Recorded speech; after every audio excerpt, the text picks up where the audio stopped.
Pradesh Congress committee అధ్యక్షులు మహేష్ కుమార్ గౌడ్ గారు అలాగే తెలంగాణ ముఖ్యమంత్రి రేవంత్ రెడ్డి గారు ఇచ్చినటువంటి పిలుపు మేరకు ఎన్నడూ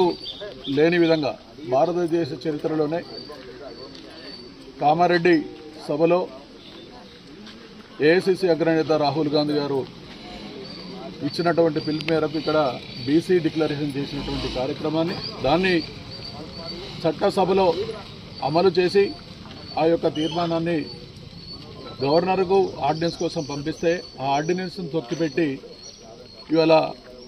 బీజేపీ ప్రభుత్వంలో ఉన్నటువంటి 8 మంది ఎమ్మెల్యేలు అసెంబ్లీలో ఈ తీర్మానానికి మద్దతు ఇస్తూ బూజువాన ఓటుతో అంటే మొత్తం అందరూ కలిసికట్టుగా ఈ యొక్క బీసీ రిజర్వేషన్ 42% అమలుకు అందరూ కూడా ఓటు వేసి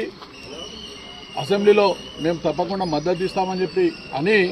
ఇవాళ వారి యొక్క వైఖరిని చూపిస్తున్నటువంటి పరిస్థితి ప్రజలందరూ గమనిస్తూ ఉన్నారు. కేంద్ర ప్రభుత్వంలో ఉన్నటువంటి 8 మంది ఎంపీలు ఇలా తెలంగాణ నుంచి ఉన్నటువంటి 8 మంది ఎంపీలు ఇక్కడ ఉన్నటువంటి 8 మంది ఎమ్మెల్యేలు ఇక్కడ ఓకే అని అక్కడ నో అనేటువంటి పరిస్థితిలో ఇలా తెలంగాణ రాష్ట్రంలో ఉన్నటువంటి యావత్ భారతదేశంలో ఉన్నటువంటి బీసీలందరినీ అవమానించేటువంటి కార్యక్రమాన్ని తీసుకున్నటువంటి బీజేపీ యొక్క పరిస్థితిని ఇవాళ ప్రజలందరూ గమనిస్తూ ఉన్నారు. దీనికి నిరసనగా ఇవాళ అఖిలపక్షం అన్ని పార్టీలు కూడా మద్దతుతో ఇవాళ తెలంగాణ రాష్ట్ర బంధువుకు బీసీ సంఘాలే కానీ ఇతర పార్టీలందరికీ ఒక్క బీజేపీ తప్ప మిగతా పార్టీలన్నీ కూడా ఏకమై ఇలా బీసీ సంఘాలు కానీ అన్ని పార్టీలన్నీ కూడా ఇలా తెలంగాణ బంద్కు పిలిపించినటువంటి నేపథ్యంలో నిన్న కాంగ్రెస్ పార్టీ పక్షాన పెద్దలందరూ కూడా ఈ యొక్క తెలంగాణ విద్యా సంస్థలు కానీ ప్రభుత్వ ఏవైతే బస్ డిపోలు కానీ ఇతరత్ర దుకాణదారులకు కానీ వ్యాపారస్తులకు కానీ వాణిజ్య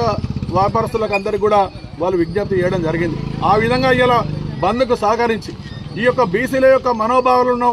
గౌరవించి 42% తప్పనిసరిగా ఈ బీజేపీని మెడలు వంచి కేంద్రంలో మీ బీజేపీ తప్పనిసరిగా మళ్ళీ ముందుకొచ్చి ఇచ్చేదంగా ఈ యొక్క నిరసన కార్యక్రమాలు ఉంటాయని తెలియజేసుకుంటూ ఇవాళ మా యొక్క బంద్కు మద్దతు ప్రకటించినటువంటి అన్ని వ్యాపార సంఘాల వారికి విద్యా సంస్థల వారికి అలాగే మిగతా అందరికీ కూడా మేము ధన్యవాదాలు తెలుపుకుంటూ అలాగే ఇతర పార్టీలందరూ కూడా ఐక్యంగా వచ్చి బీసీ సంఘాల యొక్క ధర్నాకు మద్దతు పలికినటువంటి ఇతర పార్టీలందరూ కూడా మేము ధన్యవాదాలు తెలియజేస్తాం.